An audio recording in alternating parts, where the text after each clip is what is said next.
لاہور کے پرانے شہر کی گھنی گلیوں کے دامن میں کھڑکی حویلی نگار اپنی بوسیدہ اینٹوں میں بھی ایک داستان سموئے ہوئی تھی۔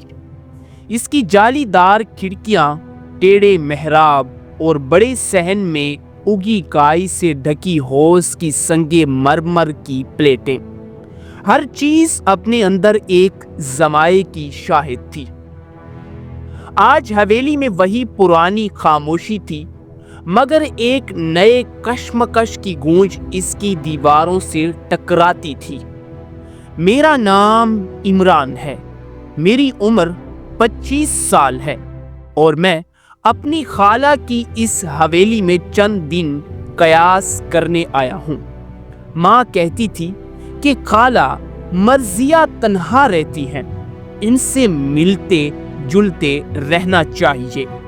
مگر جس لمحے میں نے حویلی کے بڑے لکڑی کے دروازے کی کھٹکھٹاہٹ سنی، مجھے محسوس ہوا کہ میں کسی اور دنیا میں قدم رکھ رہا ہوں۔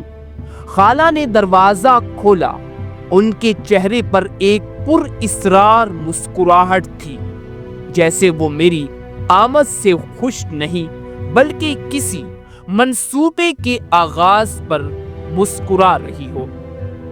آ گیا بیٹا عمران، اچھا ہوا، تمہاری ضرورت تھی۔ ان کے الفاظ میں ایک عجیب سا وزن تھا۔ میں نے سوچا شاید بزرگوں کا انداز ہی ایسا ہوتا ہے۔ مگر جب رات کے کھانے پر وہ بیٹھی تو انہوں نے ایک ایسی بات مجھ سے کہی جس نے میرے دل کی دھڑکن مزید تیز کر دی۔ یہ حویلی، یہ صرف اینٹوں کا ڈھیر نہیں، یہ ہماری 3 نسلوں کی خاموش گواہ ہے، اور اب یہ تمہاری نسل کو اپنی کہانی سنانا چاہتی ہے۔ میں نے حیرت سے پوچھا، کیا مطلب خالہ؟ انہوں نے اپنی چائے کا کپ رکھتے ہوئے کہا، ہر شام جب سورج ڈھلے گا تم اس حوض کے پاس بیٹھ جانا اور انتظار کرنا۔ میں نے یکدم پوچھا، کس کا انتظار؟ ایک آواز کا، ایک کہانی کا۔ میں نے سمجھا خالہ بزرگ ہو گئی ہیں، خیالی باتوں میں یقین رکھتی ہیں۔ مگر اگلی شام تجسس نے مجھے حوض کے پاس بیٹھنے پر مجبور کر دیا۔ سورج نے سنہری روشنی حوض کے پانی پر بکھیر دی تھی۔ اچانک میں نے ایک آہٹ سنی۔ میں نے مڑ کر دیکھا، کوئی نہیں تھا۔ پھر ایک دھیمی آواز آئی، جیسے کوئی پرانا گرامو فون چل رہا ہو۔ ایک عورت کی آواز تھی، پرانے اردو میں گنگنا رہی تھی، یہ حویلی کے سائے ہیں یا میرے دل کے اندھیرے جو چپ چاپ چلتی رہتی ہے، ہر شام یہاں ہے۔ میں نے اچانک محسوس کیا جیسے کوئی میرے بالوں میں ہاتھ پھیر رہا ہے۔ میں تیزی سے مڑا، سامنے جالی دار کھڑکی کے پیچھے ایک سفید لباس میں ملبوس عورت کا سایہ تھا، اور پھر سب کچھ سیاہ ہو گیا۔ اگلی صبح میں نے خالہ سے رات کا واقعہ بتایا۔ ان کی آنکھوں میں کوئی حیرت نہیں تھی، بس ایک گہری تفکر تھی۔ وہ مظاہرہ تھی میری دادی۔ خالہ نے ایک پرانی الماری کا تالا کھولا اور اس میں سے ایک چمڑے کی جلد والی ڈائری نکالی۔ اس کا رنگ وقت کی مار سے پھیکا پڑ چکا تھا۔ یہ 1947 کی بات ہے۔ یہ 1947 کی بات ہے، جب برِ صغیر تقسیم ہوا تو زہرا دادی کا خاندان دہلی سے ہجرت کر کے یہاں آیا۔ یہ حویلی ایک ہندو تاجر کی تھی جو لاہور چھوڑ کر چلا گیا تھا۔ خالہ نے ڈائری کے صفحات پلٹے، ایک جگہ رک کر کہنے لگی، زہرا دادی کی شادی زبردستی ان کے چچا زاد بھائی احمد سے کر دی گئی تھی، مگر ان کا دل ان کا دل کسی اور کے پاس تھا۔ میں نے حیرت سے پوچھا، خالہ کس کے پاس؟ اس حویلی کے پڑوس میں رہنے والے ایک نوجوان کے پاس۔ ان کا نام ثاقب تھا۔ وہ ایک شاعر تھے اور زہرہ دادی اور ثاقب، یہ دونوں، زہرہ دادی اور ثاقب کی ملاقاتیں اس حوض کے پاس ہوا کرتی تھی۔ چاندنی راتوں میں خالہ نے آہ بھری، مگر تقسیم نے نہ صرف ملک کو توڑا، دل بھی توڑ دیے۔ ثاقب کا خاندان ہندوستان جانے کا فیصلہ کر گیا۔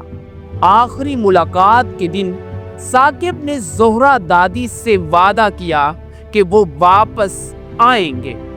انہوں نے اس حوض کے کنارے ایک چاندی کی انگوٹھی دی تھی اور کہا تھا، جس دن یہ انگوٹھی دوبارہ نکلے گی میں واپس آ جاؤں گا۔ میں نے دلچسپی سے پوچھا، پھر کیا ہوا؟ ثاقب واپس نہ آ سکے اور زہرہ دادی وہ اس حوض کے پاس ہر شام بیٹھتی رہی، ان کی آواز گنگناتی رہی اور ایک دن وہ اس حوض میں ڈوب کر مر گئی۔ کہتے ہیں کہ ان کی روح آج بھی اس انگوٹھی کی تلاش میں بھٹکتی ہے۔ خالہ نے میری طرف دیکھا، اور اب تم آ گئے ہو، میرا اس سر سے کیا تعلق؟ خالہ کی آنکھیں چمکی، تم زہرہ دادی کی آنکھوں جیسے ہو، بالکل اسی طرح گہری بادامی آنکھوں والے۔ میں نے حوض کی طرف دیکھا، پانی میں میرا عکس تیر رہا تھا۔ اچانک مجھے لگا جیسے میرے عکس کے ساتھ ایک اور چہرہ ہے، ایک عورت کا چہرہ جس کی آنکھوں میں ایک ایسی تکلیف تھی جسے الفاظ بیان نہیں کر سکتے۔ خالہ نے مجھے حویلی کے اوپر والے کمرے کی چابی دی جو سالوں سے بند تھا۔ یہ زہرہ دادی کا کمرہ تھا، شاید تمہیں وہاں کچھ ملے۔ کمرے میں داخل ہوتے ہی میں نے محسوس کیا جیسے وقت یہاں رک گیا ہے۔ پرانا تخت، شیشے کے بار، ایک ٹوٹا ہوا آئینہ اور ایک لکڑی کا صندوقچہ۔ صندوقچہ کھولتے ہی خطوں کا ایک بندہ سامنے آیا۔ خط پرانے اردو میں تھے، خوبصورت شکستہ خطاطی میں۔ پہلا خط تاریخ 15 اگست 1947 کی تھی۔ میرے پیارے ثاقب، آج ہماری پہلی ملاقات کی سالگرہ ہے، مگر تم ہزاروں میل دور ہو۔ یہ حویلی آج بہت سنسان لگ رہی ہے۔ احمد تمہارا نام سنتے ہی برا مان جاتے ہیں۔ کب تک یہ سب چلتا رہے گا؟ میں نے آج حوض کے کنارے وہ جگہ چھوٹی جہاں تم نے انگوٹھی دی تھی، کاش میں زمین کو چیر سکتی اور اسے باہر نکال سکتی۔ تمہاری زہرہ۔ میں نے ایک خط پڑھا، ہر خط محبت، جدائی اور انتظار کی داستان تھا۔ آخری خط تاریخ کے بغیر شاید ان کی موت سے پہلے کا آخری دن تھا۔ میرے ثاقب، میرا وقت قریب آ چکا ہے۔ میں نے خواب دیکھا کہ تم واپس آ رہے ہو۔ تمہاری آنکھیں وہی ہیں، مگر تمہارے بال سفید ہو گئے ہیں۔ میں نے حوض سے انگوٹھی نکال لی ہے، اب بس تمہارا انتظار ہے، تمہارا ہمیشہ کی زہرہ۔ میں نے خط رکھا، میرے ہاتھ کانپ رہے تھے۔ اچانک مجھے ایک آواز سنائی دی، عمران۔ یہ آواز حوض کی طرف سے آ رہی تھی۔ میں نیچے آیا، حوض کے پانی میں کوئی چمک رہا تھا۔ میں نے ہاتھ ڈالا اور ایک چاندنی کی انگوٹھی نکال لی، وہی انگوٹھی جس کا خطوں میں ذکر تھا۔ اچانک حویلی کا دروازہ کھلا، سامنے ایک بوڑھا آدمی کھڑا تھا، سفید بال، گہری بادامی آنکھیں، بالکل میری آنکھوں کی طرح۔ میں ثاقب ہوں، اس نے دھیمی آواز میں کہا، آواز میں روتے ہوئے گانے جیسا دکھ۔ میں واپس آ گیا ہوں، میں واپس آ گیا ہوں۔ یہ الفاظ اس کی زبان سے جاری ہو رہے تھے۔ یہ الفاظ ایسے الفاظ تھے جس کی وجہ سے میں وہاں پر سکتہ ہو گیا۔ میں رک گیا اور پوچھنے لگا، آخر تم یہاں کیسے آئے ہو؟ میں نے پانی سے انگوٹھی نکال لی ہے۔ حویلی کے بڑے دروازے پر کھڑا بوڑھا شخص ثاقب اپنے ہاتھ میں ایک پرانا چمڑے کا بیگ تھامے تھا۔ اس کی آنکھوں میں وہی تکلیف تھی جو میں نے پانی میں نظر آنے والے عکس میں دیکھی تھی، مگر اس وقت مجھے احساس ہوا وہ عکس زہرہ دادی کا نہیں بلکہ اس بوڑھے شخص کا تھا جو دہلیز پر کھڑا تھا۔ خالہ مرثیہ پیچھے سے آئیں، ان کا چہرہ فک ہو گیا۔ ثاقب، واقعی آپ ہی ہیں ثاقب؟ بوڑھے نے سر ہلایا، اس کی آواز ریشمی خراٹوں سے بھری تھی۔ ہاں بیٹی، میں وہی ہوں جس کے بارے میں تم نے سنا ہوگا۔ 70 سال بعد میں واپس آ گیا ہوں۔ میں نے انگوٹھی اپنی مٹھی میں بند کر لی، یہ ابھی تک گرم تھی، جیسے زمین سے نکلنے کے بعد بھی کسی کی جسمانی حرارت کو سنبھالے ہوئے ہو۔ خالہ نے ثاقب کو اندر آنے کا کہا۔ وہ حوض کے پاس والی چارپائی پر بیٹھ گئے۔ ان کی نظریں حوض پر جمی ہوئی تھی۔ یہی جگہ ہے، انہوں نے کہا، انگلیوں سے ہوا میں ایک نادیدہ شکل بناتے ہوئے۔ یہی پر میں نے وہ انگوٹھی دہی تھی، اور یہی میں نے آخری بار زہرہ کو دیکھا تھا۔ اس رات چاندنی اتنی تیز تھی کہ اس کے چہرے کی ہر لکیر میرے دل پر نقش ہو گئی۔ میں نے پوچھا، اب اتنی دہائیوں بعد کیوں واپس آئے ہیں؟ ثاقب نے اپنا بیگ کھولا، اس میں سے پرانے اخباروں کے تراشے، چند تصویریں اور ایک مہر بند خط نکلا۔ زہرہ کی موت کا مجھے پتہ چلا تو میں نے مرنے کی قریب پہنچ گیا، مگر میرے بیٹے نے مجھے روکا۔ پھر وقت گزرتا گیا، شادی ہوئی، بچے ہوئے، پوتے پوتیاں ہوئے، مگر ہر رات میں اس انگوٹھی کے خواب کو دیکھتا رہا۔ انہوں نے خط میری طرف بڑھایا۔ یہ خط میں نے زہرہ کو لکھا تھا مگر بھیج نہ سکا۔ اب تم پڑھو۔ خط پر تاریخ 1972 کی درج تھی۔ میری محبوب زہرہ، آج میری بیوی کا انتقال ہو گیا ہے، سرطان نے اسے چھین لیا۔ اس کے آخری لمحات میں نے مجھے ہاتھ میں پکڑ کر کہا، تمہارا دل کسی اور کے پاس ہے، میں جانتا تھا، اب جاؤ اسے ڈھونڈو۔ مگر میں کہاں آؤں؟ تم کہاں ہو؟ کیا تم زندہ ہو؟ کیا تم نے مجھے بخش دیا ہے؟ تمہارا ہمیشہ کا ثاقب۔ میں نے خط پڑھ کر خالہ کی طرف دیکھا، ان کی آنکھیں نم تھی۔ ثاقب بولا، پھر کل رات میں نے خواب دیکھا، زہرہ حوض کے پاس کھڑی تھی اور وہ کہہ رہی تھی، وہ آ گیا ہے، وہ انگوٹھی ڈھونڈ رہا ہے۔ میں نے اچانک اپنی مٹھی کھولی، چاند کی انگوٹھی میری ہتھیلی پر چمک رہی تھی۔ ثاقب کی سانسیں رک گئیں، ان کے ہاتھ کانپنے لگے۔ یہ وہی انگوٹھی ہے، ہاں یہ وہی انگوٹھی ہے۔ انہوں نے انگوٹھی اٹھائی، اسے دیکھتے ہی ان کی آنکھوں سے آنسوؤں کی ایک لہر نکل پڑی۔ اس پر کچھ لکھا ہے، میں نے دیکھا۔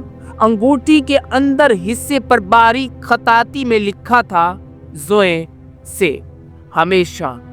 ثاقب نے انگوٹھی اپنے دل سے لگائی۔ اب میں مر سکتا ہوں۔ خالہ نے فوراً کہا، نہیں، آپ یہی رہیں گے، حویلی آپ کا بھی گھر ہے۔ مگر میں نے دیکھا خالہ کی آنکھوں میں صرف ہمدردی نہیں تھی، کچھ اور تھا، ایک خوف، ایک اندیشہ۔ اگلے دن میرے کزن سارا آئے۔ وہ میری خالہ کی بیٹی تھی، میری عمر کی اور MBBS کی طالبہ تھی، عملی ذہن رکھنے والی، سائنس پر یقین رکھنے والی۔ جب میں نے اسے ثاقب کے بارے میں بتایا تو اس نے آنکھیں پھیر لی۔ عمران بھائی، آپ بھی بزرگوں کی بکواس میں آ گئے۔ 70 سال بعد کوئی بوڑھا آدمی واپس آتا ہے اور کہتا ہے کہ وہ ایک مردہ عورت کا محبوب ہے۔ یہ سب ڈرامے ہیں۔ मगर वो अंगूठी खत, अंगूठी बाजार से मिल सकती है, खत जाली हो सकते हैं। सारा ने कहा, तुम नहीं जानते, ये हवेली अब करोड़ों की है। पुराने शहर में ऐसी हवेलियों की बहुत मांग है, कोई भी इसे हासिल करना चाहता होगा। उसके अल्फाज मेरे जहन में गूंजने लगे। क्या वाकई ये सब ड्रामा था? क्या साकिब जाली था? मैंने खाला से बात करने का फैसला किया। वो अपने कमरे में कुरान पाक की तिलावत कर रही थी। खाला, क्या आप वाकई यकीन रखती हैं कि ये वही साकिब है? खाला ने कुरान बंद किया। उनकी आंखों में एक अजीब सी चमक थी। इमरान, पाकिस्तान में हर घर की एक कहानी होती है, हर दीवार एक राज जानती है, और हर हवेली में सिर्फ इंसान नहीं, उनके ख्वाब और उनकी मोहब्बतें, उनके दुख भी रहते हैं। मगर सारा कहती है, सारा साइंस पढ़ने वाली एक स्टूडेंट थी, अच्छी बात है, मगर साइंस सिर्फ वही चीज मानती है जिसे सबूत से साबित किया जाए। मोहब्बत, ईमान, रूहें, ये सब सबूत से परे हैं। खाला ने मेरे हाथ पर हाथ रखा। तुम्हारी आंखें जोहरा दादी जैसी हैं। शायद तुम्हें वो सब कुछ नजर आएगा जो दूसरों को नहीं दिखाई देता। रात को मैंने होश के पास बैठा, चांदनी फैली हुई थी। मैंने सोचा, अगर साकिब जाली है तो उसका मकसद क्या हो सकता है? हवेली, वरासत या पैसा? अचानक मुझे एक आवाज सुनाई दी, गाने की आवाज, रोने की आवाज। मैंने मुड़कर देखा। साकिब अपने कमरे की खिड़की से बाहर देख रहे थे। उनके कंधे हिल रहे थे। वो धीमी आवाज में कुछ कह रहे थे। मैं करीब गया। वो दोहराए जा रहे थे, मुआफ करना जोहरा, मुआफ करना, मैं जल्द ना आ सका। फिर उन्होंने अपने बैग से तस्वीर निकाली, एक पुरानी स्याह सफेद तस्वीर। उसे देखते ही उनका रोना और भड़क उठा। मैंने आहिस्ता से दस्तक दी। साकिब ने दरवाजा खोला। उनकी आंखें सुर्ख थी। माजरत अगर मैंने खलल डाला। मैंने कहा, नहीं बेटा, आओ अंदर। कमरे में एक पुरानी मेज पर वो तस्वीर पड़ी थी। मैंने देखा एक नौजवान लड़का और लड़की हौज के किनारे खड़े शर्माए हुए। लड़की जोहरा दादी थी, जैसे मैंने अब पुरानी एल्बम में देखा था, और लड़का, उसकी आंखें बिल्कुल सेम मेरी तरह थी। मैंने आईने में अपने आप को देखा, फिर तस्वीर की तरफ देखा। लड़के की आंखें मेरी आंखें जैसी थी, बिल्कुल मेरी जैसी। साकिब ने मेरी हैरत देखी। हाँ, तुम्हारी आंखें मेरी जवानियों की आंखों जैसी हैं। यहाँ नजर मैंने सिर्फ पहचान लिया था, मगर यह मुमकिन नहीं, मैंने हैरत से कहा। साकिब ने एक गहरी सांस ली। इमरान, क्या तुम्हारी माँ ने तुम्हें कभी अपने वालिद के बारे में बताया है? वो मर गए जब मैं छोटा था। मैंने सिर्फ इतना कहा कि वो एक अच्छे इंसान थे। साकिब की आंखों में आंसू वापस आ गए। मैं तुम्हारा दादा हूं इमरान। कमरे में खामोशी छा गई। मैंने महसूस किया जैसे मेरा सारा जिस्म सुन हो गया हो। क्या कहा आपने? साकिब ने अपने बैग से एक और तस्वीर निकाली, एक जवान औरत की तस्वीर। उसके हाथ में एक छोटा बच्चा था। ये तुम्हारी दादी नाज़रीन है, और ये बच्चा, ये तुम्हारे वालिद उमर है। मैंने तस्वीर को करीब से देखा। औरत के चेहरे पर एक उदासी थी।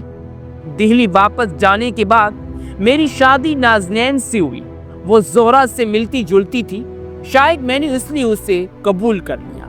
हमारी एक औलाद हुई, उमर, मगर मेरा दिल हमेशा जोहरा के पास रहा। नाज़नैन को ये बात पता नहीं थी। साकिब ने आह भरी। जब उमर 100 साल का हुआ तो उसने कहा, अब्बा, मैं पाकिस्तान जा रहा हूँ। मैं अपनी जुड़ों को ढूंढना चाहता हूँ। मैंने मना किया, मगर वो चला गया। मैंने सुना कि उसकी शादी हो गई और एक बेटा हुआ। तुमने अपनी सांस रोक लिया। फिर मेरे वालिद वो हादसे में मर गए। मुझे पता चला तो मैं टूट गया, मगर तुम्हारी माँ ने हमारे साथ कोई ताल्लुक नहीं रखा। शायद वो हमें मवाद इल्जामात ठहरा रही थी। मैंने हवेली की तरफ देखा, फिर खाला मर्जिया, उन्हें पता है? साकिब ने सर हिलाया। जब मैं आया तो मैंने सब कुछ बता दिया। वो जानती हैं कि मैं तुम्हारा दादा हूँ, मगर उन्होंने कहा कि तुम्हें खुद बताना चाहिए। मैंने सोचा खाला की अजीब हरकतें, उनकी पुरस्रार बातें, इन सब से वाज़ेह हो रहा है, मगर फिर ये हवेली ज़ोहरा की औलाद की है, यानी तुम्हारी खाला की। साकिब ने कहा, मेरा इस पर कोई हक नहीं, मैं सिर्फ अपनी मोहब्बत को सलाम करने आया हूँ। अचानक दरवाजे पर दस्तक हुई। सारा खड़ी थी, उसके चेहरे पर एक अजीब सी मुस्कुराहट थी। माज़रत, मैंने सब सुना। मैंने हैरत से कहा, तुम? मैंने दरवाजे के करीब खड़ी होकर सुन लिया। सारा ने कहा, और अब मुझे सब कुछ समझ आ गया है। उसने अंदर दाखिल होते हुए कहा, साकिब साहब, आप वाकई इमरान के दादा हैं, मगर क्या आप जानते हैं कि इमरान की माँ मेरी खाला इस हवेली का हिस्सा चाहती हैं? मैंने हैरत से सारा की तरफ देखा। क्या मतलब? सारा ने अपना फोन निकाला। उस पर एक ईमेल थी। मेरी खाला, तुम्हारी खाला ने मुझे खत लिखा है। वो चाहती हैं कि मैं इस हवेली की कीमत लगाऊं। वो इस हवेली को बेचना चाहती हैं। मैंने ईमेल पढ़ी। वाकई मेरी माँ ने लिखा था, सारा बेटी, तुम्हारी खाला मर्जिया बीमार है, उनके बाद हवेली का मसला आएगा। हमारी विरासत में हिस्सा है, इसकी कीमत लगाओ। मैंने महसूस किया जैसे जमीन मेरे नीचे से खिसक रही है। सारा ने कहा, और अब जब साकिब साहब आ गए हैं तो मसला और भी पेचीदा हो गया है। अगर वो वाकई इमरान के दादा हैं तो उनका भी हिस्सा बनता है। साकिब ने अपना सर हिलाते हुए कहा, मुझे कुछ नहीं चाहिए, मुझे कुछ नहीं चाहिए। मैं तो सिर्फ मरने से पहले ज़ोहरा दादी की कब्र पर फूल रखने चाहिए। सारा ने कहा, इसकी आवाज में एक अजीब सा लहजा था, मगर कहा, आप जानते हैं कि ज़ोहरा दादी की कब्र कहाँ है? खाला दरवाजे पर खड़ी थी, उनका चेहरा सफेद पड़ गया। ज़ोहरा दादी की कोई कब्र नहीं है। प्यारे नाज़रीन, आज की इस एपिसोड का यहीं पर इख्तिताम होता है। उम्मीद है कि आज की ये एपिसोड आपको पसंद आई होगी। अगर आज की ये एपिसोड आपको पसंद आई है तो हमारे YouTube चैनल को ज़रूर सब्सक्राइब करें और साथ ही लगे बेल के आइकन पर ज़रूर क्लिक करें, ताकि मज़ीद ऐसी तारीखी वीडियोस के अपडेट्स का नोटिफिकेशन आप तक बर वक्त पहुँच सके। इस बंदाइना चीज़ को दीजिए इजाज़त। मिलते हैं एक नई वीडियो में, तब तक अपना ख्याल रखिएगा, हमें दुआ में याद रखिएगा। अल्लाह हाफिज़। लाहौर के पुराने शहर की घनी गलियों के दामन में खिड़की हवेली नगार अपनी बोसीदा ईंटों में भी एक दास्तान समोए हुई थी। इसकी जालीदार खिड़कियां, टेढ़े मेहराब और बड़े सहन में उगी काई से ढकी होस की संगे मरमर की प्लेटें, हर चीज अपने अंदर एक जमाए की शाहिद थी। आज हवेली में वही पुरानी खामोशी थी, मगर एक नए कश्मकश की गूंज इसकी दीवारों से टकराती थी। मेरा नाम इमरान है, मेरी उम्र 25 साल है और मैं अपनी खाला की इस हवेली में चंद दिन कयास करने आया हूँ। माँ कहती थी कि खाला मर्जिया तन्हा रहती हैं, इनसे मिलते जुलते रहना चाहिए। मगर जिस लम्हे मैंने हवेली के बड़े लकड़ी के दरवाजे की खटखटाहट सुनी, मुझे महसूस हुआ कि मैं किसी और दुनिया में कदम रख रहा हूँ। खाला ने दरवाजा खोला। उनके चेहरे पर एक पुरइसरार मुस्कुराहट थी, जैसे वो मेरी आमद से खुश नहीं बल्कि किसी मंसूबे के आगाज पर मुस्कुरा रही हो। आ गया बेटा इमरान, अच्छा हुआ, तुम्हारी जरूरत थी। इनके अल्फाज में एक अजीब सा वजन था। मैंने सोचा शायद बुजुर्गों का अंदाज ही ऐसा होता है, मगर जब रात के खाने पर वो बैठी तो उन्होंने एक ऐसी बात मुझसे कही जिसने मेरे दिल की धड़कन मजीद तेज कर दी। ये हवेली, ये सिर्फ ईंटों का ढेर नहीं, ये हमारी 3 नस्लों की खामोश गवाह है। और अब ये तुम्हारी नस्ल को अपनी कहानी सुनाना चाहती है। मैंने हैरत से पूछा, क्या मतलब खाला? उन्होंने अपनी चाय का कप रखते हुए कहा, हर शाम जब सूरज ढलेगा तुम इस हौज के पास बैठ जाना और इंतजार करना। मैंने एकदम पूछा, किसका इंतजार? एक आवाज का, एक कहानी का। मैंने समझा खाला बुजुर्ग हो गई हैं, ख्याली बातों में यकीन रखती हैं। मगर अगली शाम तजस्सुस ने मुझे हौज के पास बैठने पर मजबूर कर दिया।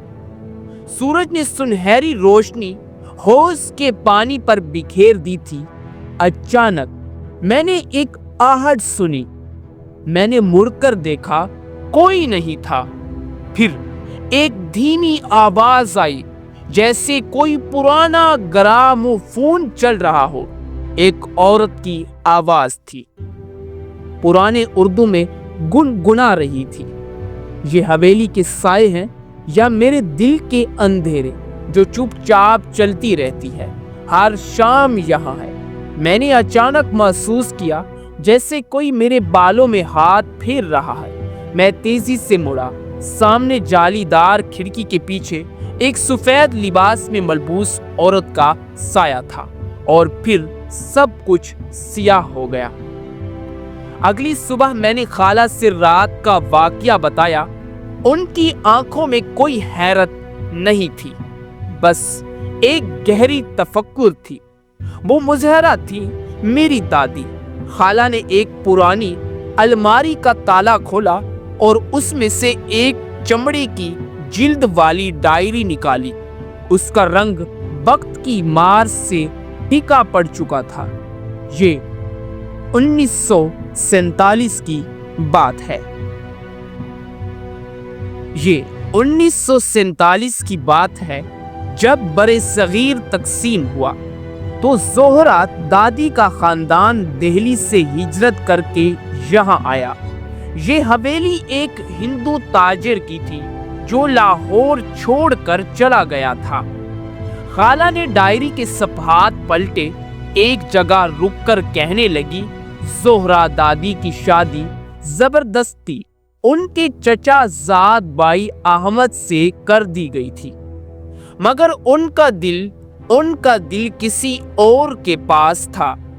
मैंने हैरत से पूछा, खाला किसके पास? इस हवेली के पड़ोस में रहने वाले एक नौजवान के पास। उनका नाम साकिब था। वो एक शायर थे और जोहरा दादी और साकिब, ये दोनों, जोहरा दादी और साकिब की मुलाकातें इस हौज के पास हुआ करती थी। चांदनी रातों में खाला ने आह भरी, मगर तकसीम ने ना सिर्फ मुल्क को तोड़ा, दिल भी तोड़ दिए। साकिब का खानदान हिंदुस्तान जाने का फैसला कर गया।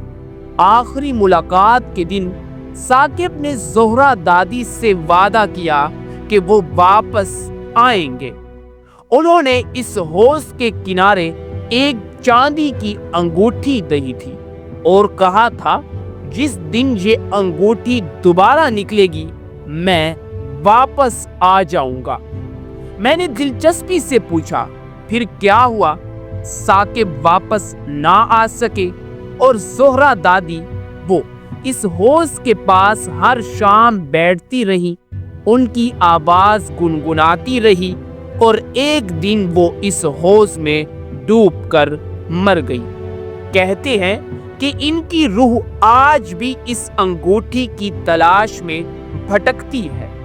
खाला ने मेरी तरफ देखा, और अब तुम आ गए हो, मेरा इस सर से क्या ताल्लुक? खाला की आंखें चमकी। तुम जोहरा दादी की आंखों जैसे हो, बिल्कुल इसी तरह गहरी बादामी आंखों वाले। मैंने हौज की तरफ देखा। पानी में मेरा अक्स तैर रहा था। अचानक मुझे लगा जैसे मेरे अक्स के साथ एक और चेहरा है, एक औरत का चेहरा, जिसकी आंखों में एक ऐसी तकलीफ थी जिसे अल्फाज बयान नहीं कर सकते। खाला ने मुझे हवेली के ऊपर वाले कमरे की चाबी दी जो सालों से बंद था। ये जोहरा दादी का कमरा था, शायद तुम्हें वहां कुछ मिले। कमरे में दाखिल होते ही मैंने महसूस किया जैसे वक्त यहाँ रुक गया है। पुराना तख्त, शीशे के बार, एक टूटा हुआ आईना और एक लकड़ी का संदूकचा खोलते ही खतों का एक पलंदा सामने आया। खत पुराने उर्दू में थे, खूबसूरत शिकस्ता खताती में। पहला खत तारीख 15 अगस्त 1947 की थी। मेरे प्यारे साकिब, आज हमारी पहली मुलाकात की सालगिरह है, मगर तुम हजारों मील दूर हो। ये हवेली आज बहुत सुनसान लग रही है। अहमद तुम्हारा नाम सुनते ही बुरा मान जाते हैं। कब तक ये सब चलता रहेगा? मैंने आज हौज के किनारे वो जगह छोटी जहां तुमने अंगूठी दी थी। काश मैं जमीन को चीर सकती और इसे बाहर निकाल सकती। तुम्हारी जोहरा। मैंने एक खत पढ़ा। हर खत मोहब्बत, जुदाई और इंतजार की दास्तान था। आखिरी खत तारीख के बगैर शायद उनकी मौत से पहले का आखिरी दिन था। मेरे साकिब, मेरा वक्त करीब आ चुका है। मैंने ख्वाब देखा कि तुम वापस आ रहे हो। तुम्हारी आंखें वही हैं, मगर तुम्हारे बाल सफेद हो गए हैं। मैंने हौज से अंगूठी निकाल ली है। अब बस तुम्हारा इंतजार है, तुम्हारा हमेशा की जोहरा। मैंने खत रखा, मेरे हाथ कांप रहे थे। अचानक मुझे एक आवाज सुनाई दी। इमरान। ये आवाज हौज की तरफ से आ रही थी। मैं नीचे आया। हौज के पानी में कोई चमक रहा था। मैंने हाथ डाला और एक चांदनी की अंगूठी निकाल ली, वही अंगूठी जिसका खतों में जिक्र था। अचानक हवेली का दरवाजा खुला। सामने एक बूढ़ा आदमी खड़ा था। सफेद बाल, गहरी बादामी आंखें, बिल्कुल मेरी आंखों की तरह। मैं साकिब हूँ, उसने धीमी आवाज में कहा, आवाज में रोते हुए गाने जैसा दुख। मैं वापस आ गया हूँ।